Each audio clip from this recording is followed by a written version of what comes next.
बिस्मिल्लाहिर्रहमानिर्रहीम। अस्सलाम वालेकुम दोस्तों, आज हम बात करेंगे रूमेटाइड आर्थराइटिस के बारे में और जानेंगे कि इसकी इलामात, इसकी वजूहात क्या हैं, और आखिर में मैं आपको कुछ बेहतरीन होम्योपैथिक मेडिसिन के बारे में बताऊंगा जिनको अगर आप रूमेटाइड आर्थराइटिस की डिजीज़ में रेगुलर यूज़ करते हैं तो आपको बहुत अच्छा रिजल्ट देखने को मिलता है। तो पहले शॉर्ट में जान लेते हैं कि रूमेटाइड आर्थराइटिस होता क्या है। दोस्तों, इसको हम शॉर्ट में आरए भी कहते हैं। ये एक ऑटो इम्यून डिजीज़ है।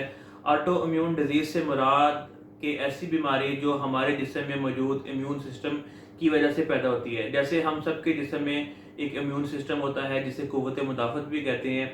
ये हर वक्त हमारे जिस्म में काम करती है और मुख्तलिफ बीमारियों के खिलाफ लड़ती है, जिससे हमारा जिस्म सेहतमंद रहता है। लेकिन दोस्तों, जब किसी भी वजह से इस इम्यून सिस्टम में, इस क़ुव्वत मुदाफ़त में कोई ख़राबी आ जाए तो क्या होता है कि इस खराबी की वजह से जो बीमारियां हमारे जिस्म में पैदा होती हैं उसको हम ऑटो इम्यून डिजीज़ कहते हैं। तो ये जो रूमेटाइड आर्थराइटिस है, ये भी इन्हीं बीमारियों में से एक बीमारी है, इसीलिए इसे ऑटो इम्यून डिजीज़ कहा गया है।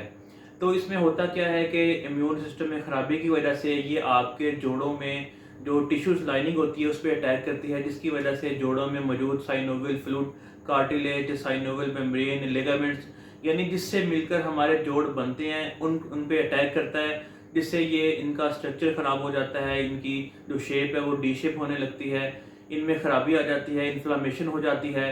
इस सारी कंडीशन को हम बोलते हैं रूमेटाइड आर्थराइटिस।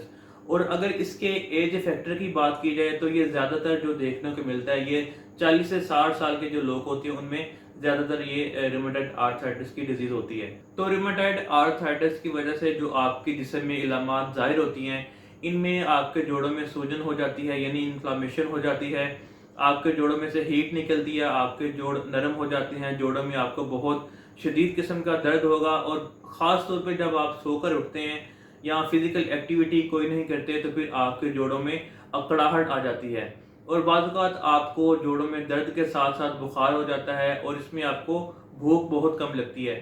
लेकिन दोस्तों, याद रखें कि ये जो रूमेटाइड आर्थराइटिस है, ये ख़ास तौर पे सबसे पहले आपके जिस्म के जो छोटे जोड़ होते हैं, जैसे आपके उँगलियों के जोड़, आपका ये रिस्ट जॉइंट, आपके पैरों के जोड़, इन छोटे जोड़ों पे अटैक करता है। लेकिन अगर आप इसका प्रॉपर ट्रीटमेंट, वक्त पे इलाज नहीं करवाते तो फिर आहिस्ता आहिस्ता ये आपके जिस्म के जो बाकी जोड़ होते हैं, जैसे कंधे का जोड़ है, आपकी रीढ़ की हड्डी के जोड़ हैं, आपका घुटने का जोड़ है, इसमें भी फैल जाता है। और इसके साथ साथ ये जो रूमेटाइड आर्थराइटिस डिजीज़ है, ये आपके दूसरे आर्गन्स को भी मुतासिर करती है, जैसे स्किन, आइज़, लंग्स, आपके गुर्दे, आपका दिल, आपके सलाइवरी ग्लैंड्स जो थूक बनाते हैं, आपके मसल्स, और आपका बोन मैरो, और ख़ास तौर पे आपकी ब्लड वेसल्स को मुतासिर करती है।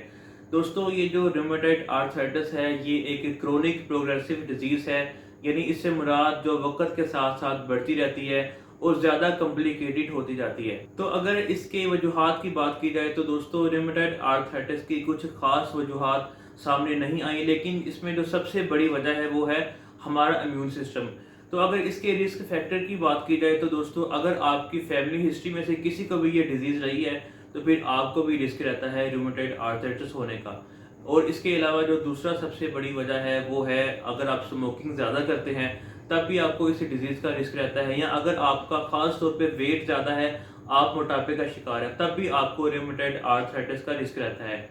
लेकिन अगर इसके इलाज की बात की जाए तो दोस्तों, क्योंकि ये क्रोनिक डिजीज़ है, इसका इलाज जल्दी नहीं होता, एक लंबे अरसे तक इसकी मेडिसिन खानी पड़ती है। लेकिन दोस्तों, अगर इसके होम्योपैथिक इलाज की बात की जाए तो होम्योपैथिक में इस डिज़ीज़ का बहुत शानदार कंट्रोल है। होम्योपैथिक में इस डिज़ीज़ से रिलेटेड बहुत अच्छे रिजल्ट्स देखने को मिलते हैं। तो अब मैं आपको जो बेहतरीन होम्योपैथिक मेडिसिन हैं रूमेटाइड आर्थराइटिस की, उनके बारे में बताता हूँ। तो इसमें जो सबसे पहली मेडिसिन है वो है एक्टिया स्पाइकाटा 30।